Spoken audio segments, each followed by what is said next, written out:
آج ہم ایک ایسی شخصیت کی کہانی میں گہرائی سے اتریں گے جن کا نام پاکستان کی تاریخ سے جڑا ہوا ہے، اور یہ جائزہ ہم لیں گے خود ان کی زبانی، ان کے خود نوشت دختر مشرق کے ذریعے۔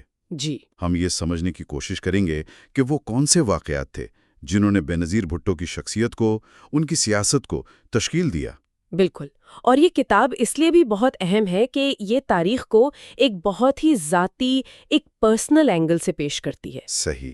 اس میں آپ کو ایک بیٹی کا دکھ، ایک سیاسی وارث کی ذمہ داریاں اور ایک ملک کی تقدیر، مطلب یہ سب کہانیاں ایک دوسرے سے جڑی ہوئی نظر آتی ہیں۔ تو آئیے اس کہانی کو وہیں سے شروع کرتے ہیں جہاں سے بینظیر کی زندگی کہہ سکتے ہیں کہ ہمیشہ کے لیے بدل گئی۔ یعنی ان کے والد ذوالفقار علی بھٹو کی پھانسی کا واقعہ۔ جی، وہ اپنی کتاب میں اس آخری ملاقات کا منظر بہت تکلیف دہ انداز میں بیان کرتے ہیں۔ انہیں اور ان کی والدہ کو راولپنڈی جیل لایا گیا اور بتایا گیا کہ آپ کے پاس صرف آدھا گھنٹہ ہے، اور وہ بھی سلاخوں کے پیچھے۔ انہیں گلے ملنے کی اجازت تک نہیں دی گئی۔ جی، اور ان کے والد کے آخری الفاظ تھے، تم میرا زیور ہو ہمیشہ سے۔ اور یہ لمحہ، یہ صرف ایک بیٹی کے لیے باپ سے جدائی کا نہیں تھا۔ اچھا، یعنی یہیں سے اصل میں ان کے سیاسی مشن کا باقاعدہ آغاز ہوتا ہے۔ تو یہ صرف ایک ذاتی سانحہ نہیں تھا؟ نہیں، ہرگز نہیں۔ دیکھیں، بھٹو کی پھانسی نے ان کی میراث کو ایک سیاسی علامت بنا دیا تھا، ایک پولیٹیکل سمبل۔ صحیح۔ اسی لمحے بے نظیر نے یہ سمجھ لیا کہ اب ان کا نام صرف ایک خاندانی شناخت نہیں بلکہ ایک سیاسی تحریک ہے۔ اور جب انہوں نے والد کی قبر پر جمہوریت کی بحالی کا عہد کیا تو وہ ایک جذباتی بیٹی نہیں تھیں بلکہ ایک سیاسی جانشین تھیں جو ایک نظریے کی جنگ لڑنے کا اعلان کر رہی تھیں۔ اور اس مشکل راستے پر چلنے کے لیے جو ایک ذہنی تیاری چاہیے تھی، اس کی بنیاد شاید ان کے والد نے بہت پہلے ہی رکھ دی تھی۔ جی، جب انہوں نے بے نظیر کو مغرب میں تعلیم کے لیے بھیجا۔ بالکل۔ کتاب کا وہ حصہ بھی بہت دلچسپ ہے جہاں وہ ہارورڈ اور آکسفورڈ میں اپنے وقت کا ذکر کرتی ہیں۔ ہاں، اور اس میں بڑے دلچسپ تضادات ہیں۔ ایک طرف وہ آکسفورڈ یونین میں امریکی صدر نکسن کے مواخذے پر بحث کر رہی ہیں، یعنی ایک جمہوری رہنما کو آئینی طریقے سے ہٹانے پر۔ بالکل۔ اور دوسری طرف انہیں خبر ملتی ہے کہ ان کے اپنے والد کو ایک فوجی بغاوت میں غیر آئینی طریقے سے ہٹا دیا گیا ہے۔ یہ تو دو بالکل مختلف دنیایں۔ جی، ایک دنیا مغربی جمہوریت کے اصولوں کی تھی اور دوسری پاکستان کی بے رحم سیاسی حقیقتوں کی۔ کتاب میں ایک بڑا دلچسپ واقعہ بھی ہے کہ جب ان کے والد نے انہیں ہارورڈ بھیجنے کا فیصلہ کیا تو انہوں نے کیلیفورنیا کے بجائے میساچوسیٹس کا انتخاب کیا۔ اچھا۔ وجہ یہ بتائی کہ کیلیفورنیا کا موسم بہت اچھا ہے، وہاں پڑھائی پر دھیان نہیں رہے گا۔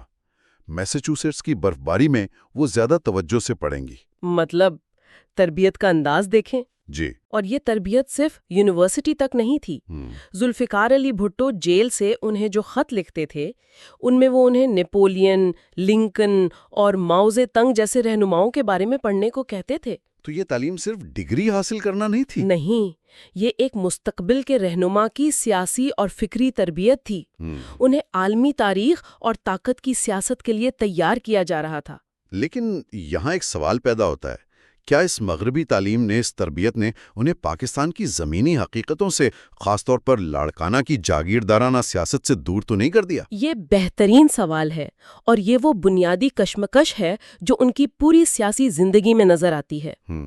کتاب میں وہ براہ راست اس پر بات نہیں کرتی، لیکن ان کے تجربات سے یہ واضح ہوتا ہے کہ وہ مسلسل ان دو دنیاؤں کے درمیان ایک پل بنانے کی کوشش کر رہی تھیں۔ ایک طرف جدید جمہوری نظریات اور دوسری طرف ایک ایسی پارٹی کی قیادت جس کی جڑیں روایتی جاگیردارانہ سیاست میں گہری تھیں۔ ان کا اصل چیلنج ہی یہی تھا۔ اور پھر والد کی پھانسی کے بعد ان کی زندگی کا وہ دور شروع ہوا جو شاید ان کی شخصیت کی تعمیر کا سب سے کٹھن مرحلہ تھا۔ جنرل ضیاء الحق کا دور۔ جی، قید و بند کا دور۔ وہ سکھڑ جیل کے حالات کا ذکر کرتی ہیں جو کسی ڈراؤنے خواب سے کم نہیں۔ وہ لکھتی ہیں کہ جون کی گرمی میں ان کا سیل ایک بھٹی کی طرح تپتا تھا اور ان کے بال جھڑنے لگے تھے۔ شدید گرمی، کیڑے مکوڑے اور ذہنی اذیت دینے کے لیے راتوں کو آنے والی پراسرار آوازیں۔ انہیں قید تنہائی میں رکھا گیا، جس کا مقصد کسی بھی انسان کے حوصلے کو توڑنا ہوتا ہے۔ لیکن یہاں ایک غیر معمولی بات ہوئی۔ جی۔ ضیاء حکومت کا مقصد انہیں توڑ کر بھٹو کی میراث کو ختم کرنا تھا، لیکن نتیجہ اس کے برعکس نکلا۔ بالکل، ان کی قید اور ثابت قدمی نے انہیں مزاحمت کی ایک زندہ علامت بنا دیا۔ اور حیرت کی بات یہ ہے کہ وہ اسی قید سے پارٹی کی رہنمائی بھی کر رہی تھی۔ وہ خفیہ پیغامات کے ذریعے کارکنوں سے رابطہ رکھتی تھیں۔ یہ ان کی سیاسی بقا کی حکمت عملی تھی۔ وہ جانتی تھیں کہ اگر وہ منظر سے ہٹ گئیں تو ان کی تحریک دم توڑ دے گی۔ تو یہ صرف ذاتی بقا کی جنگ نہیں تھی؟ نہیں، یہ ایک سیاسی عزم کی جنگ تھی جو پاکستان میں آمریت کے خلاف لڑی جا رہی تھی۔ جیل نے انہیں ایک طالبہ سے ایک ہارڈنڈ پولیٹیکل آپریٹر بنا دیا۔ اس سیاسی جدوجہد کے ساتھ ساتھ ان کی ذاتی زندگی میں بھی کچھ ایسے فیصلے اور واقعات ہوئے جنہوں نے ان کی زندگی پر گہرے اثرات ڈالے۔ جی، ان میں سے ایک تو آصف علی زرداری سے ان کی طے شدہ شادی تھی۔ وہ اپنی کتاب میں سے ایک سیاسی ضرورت قرار دیتی ہیں۔ اور یہ بہت اہم نکتہ ہے۔ وہ کہتی ہیں کہ ایک عوامی شخصیت ہونے کے ناطے، خاص طور پر ایک مسلم معاشرے میں ایک نوجوان غیر شادی شدہ خاتون رہنما کے طور پر، ان کے لیے افواہوں اور سکینڈل سے بچنا تقریباً ناممکن تھا۔ صحیح۔ تو ان کے مطابق ایک روایتی طے شدہ شادی ہی واحد راستہ تھا جس سے وہ اپنی ذاتی زندگی کو مستحکم کر کے اپنی پوری توجہ سیاست پر لگا سکتی تھیں۔ یعنی یہ ایک ذاتی سے زیادہ ایک سیاسی اور عملی فیصلہ تھا۔ بالکل۔ اس سے یہ بھی ظاہر ہوتا ہے کہ ان کی ذاتی خواہشات، ان کے انتخاب اب ان کی سیاسی تقدیر کے تابع ہو چکے تھے۔ ان کی زندگی اب صرف ان کی نہیں رہی تھی۔ جی، ایک سیاسی میراث کی امانت تھی، اور انہوں نے اس فیصلے کو بھی عوامی رنگ دیا۔ وہ لکھتی ہیں کہ کراچی کے کاکڑی گراؤنڈ میں ایک عوامی استقبالیہ رکھا گیا، جہاں لاکھوں کی تعداد میں لوگ شریک ہوئے۔ بالکل، اسے یہ پیغام دیا گیا کہ ان کی ذاتی زندگی بھی عوام سے جڑی ہوئی ہے۔ اور پھر ان کی زندگی میں ایک اور بڑا ذاتی سانحہ پیش آیا۔ ان کے چھوٹے بھائی شاہ نواز بھٹو کی فرانس میں پراسرار حالات میں موت۔ جی، اور یہ خاندان کے لیے ایک بہت بڑا صدمہ تھا۔ یہ صرف ایک بھائی کی موت کا غم تو نہیں تھا۔ نہیں، اس سے کہیں زیادہ تھا۔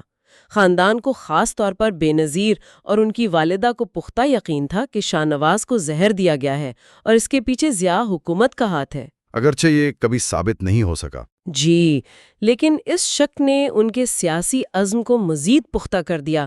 یہ سانحہ ان کے لیے اس بات کی یاد دہانی بن گیا کہ ان کی جنگ صرف سیاسی نہیں، بلکہ اب یہ ایک ذاتی جنگ بھی بن چکی ہے۔ بالکل۔